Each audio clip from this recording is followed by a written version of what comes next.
অবৈধ সরকারের বাজেট, সেই বাজেটে আমরা কি কথা বলব? একটা যদি সমালোচনা থাকতে পারে, ত্রুটি বিচ্যুতি সরকারও থাকতে পারে, যেখানে একটা কার্যকর বিরোধী দল আছে, সরকার আছে, সেইখানে সরকারের বাজেটের সমালোচনা হয়। এটা তো যারা দুর্বৃত্ত তারাই বাজেট দিচ্ছে, তো সেই বাজেটের তো কি প্রতিক্রিয়া থাকতে পারে? যেমন তাদের বাজেট তো তাই হবে, সাধারণ মানুষকে মেরে ফেলার বাজেট, সাধারণ মানুষকে থেতলে দেওয়ার বাজেট, সম্পূর্ণরূপে শুধু গণবিরোধী না, এটা চরমভাবে মানবতা বিরোধী বাজেট। আপনার একটা বাল্বের দাম কর বৃদ্ধি করেছে, ট্যাক্স বাড়িয়েছে। আপনার আমদানি করা যে সার, যেটা অত্যন্ত অপরিহার্য, সেই সারের উপর তারা ট্যাক্স বাড়িয়েছে। আপনার বীজ যে আমদানি করা হয়, যেটা খুবই অপরিহার্য, তার উপরে তারা ট্যাক্স বাড়িয়েছে। তো এটা কোনো দেশপ্রেমিক সরকার হলে, ভোটের সত্যিকার অর্থে ভোটে নির্বাচিত হলে এই বাজেট তারা দিতে পারে না। খুব গাল ভরা বুলি দেখিয়েছেন যে 7,97,000 কোটি টাকার বাজেট।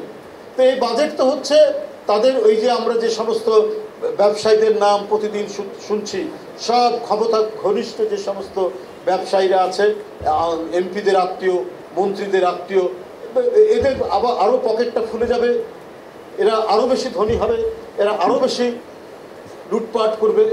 নজিরবিহীন লুটপাটের বাজেট হচ্ছে এটা, এবং এই বাজেট সম্পূর্ণরূপে অবাস্তবায়নযোগ্য। জনগণের কাছে একটা ফেরেববাজি করা, একটা ধাপ্পাবাজি করার এই বাজেট তারা দিয়েছে।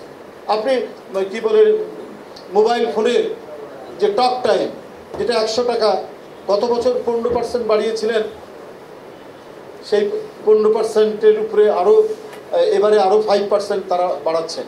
সব মিলে এখন মানে 100 টাকার টক টাইম আপনার 139 টাকা দিতে হবে। তো এই মোবাইল ফোন কারা ব্যবহার করে? শুধু বড় লোকেই ব্যবহার করে। মোবাইল ফোন তো এখন মানে ভিক্ষুকদের কাছেও আছে। সাধারণ রিক্সাওয়ালারা একটা ছোট্ট মোবাইল ফোন লুঙ্গির মধ্যে গুঁজে রাখে।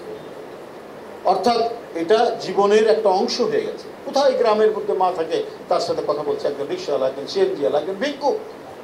তাহলে আপনি এটার উপর যখন দাম বৃদ্ধি করছেন, ট্যাক্স ইম্পোজ করছেন, তো আপনি তো গরিবকেই মারছেন। আপনি সারের উপর যখন ট্যাক্স বাড়াচ্ছেন, আপনি তো গরিবকেই মারছেন। সুতরাং এই দুর্বিনীত সরকার, গণবিরোধী সরকার, এবং যারা ভোট, সুষ্ঠু নির্বাচনকে মাটিচাপা যারা দিয়েছে, কবর যারা দিয়েছে, তাদের কাছ থেকে কখনোই জনকল্যাণমুখী বাজেট হতে পারে না। প্রতিক্রিয়াশীল বাজেট এবং সম্পূর্ণরূপে গণধিকৃত একটি বাজেট এই ডামি সরকার, গণধিকৃত সরকার দিয়েছে। বন্ধুরা আমার, আমি আল্লাহর কাছে মাগফিরাত কামনা করছি আত্মার।